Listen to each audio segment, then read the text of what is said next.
Salam, mən Göyçay rayon Potikent Mübariz Məmmədov adına tam orta ümumi təhsil məktəbinin 7 A sinif şagirdi Hacıyeva Nurbanlı.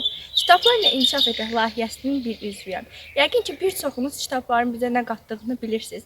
Kitabları oxuduqca biz daha çox inkişaf edirik, nitqimiz daha gözəl formalaşır, bizim biliyimiz daha çox artır. Bir insana öz düşüncəmizi daha bir gözəl şəkildə anlata bilirik. Yəni kitab bizim ancaq xeyrimiz üçündür.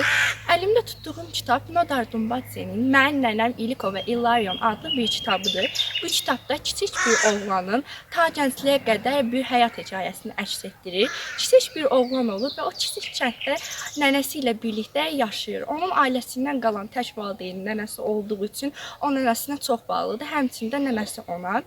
Onların ən yaxın dostları İliko və İllarion daim onların yaxşı günündə, pis günlərində onların yanında olur. Oğlan isə məktəbə gedirdi və məktəbdəki müəllimlər ondan çox şikayət edirdi. Yəni həm dərslərini oxumur, həm də cəllik edir.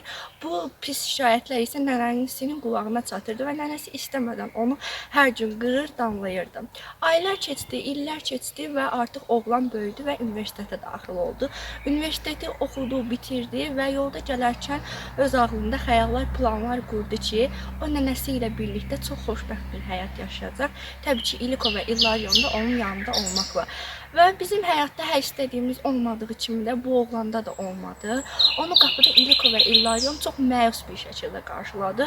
Və onun xəbəri yox idi ki, onun ailəsindən yadigar qalan tək nənəsi bir az öncə, yəni həyatdan gedəcəkdi. O içəri girdi və artıq nənəsinin əvvəlki kimi enerji dolu, sevinç dolu, gözlərindəki o sevinci görə bilmədi. Yəni rəngi solmuşdu, kədərlənmişdi. Nənəsi isə son günlərində öz nəvəsini gördüyü üçün çox sevincli idi və artıq o gündən sonra nənəsi həyatdan köçüb getmişdi. Nənəsinin hər yerini nə qədər də əvəz eləməyi bacarmasa da bir gün qapıdan bir qız içəri daxil oldu və o gün isə o onu sevməyə başladı və onunla birlikdə xoşbəxt bir həyat qurdu. Yəni bu kitabdan nəticə çıxartdığım həyatda hər istədiyimiz bəzən təbii ki olmaya biləcək. Yəni həyatın da əsas qayda qanunlarından biri budur. Yəni biz yıxıla-yıxıla nəticə çıxardırıq. Yəni gələcəyə addımlayırıq. Yəni biz kənardan bizə çox motivasiyadan düşürücü, yəni şeylər deyə bilərlər ki, sən zəifsən, gücsüzsən, bunu bacara bilməyəcəksən.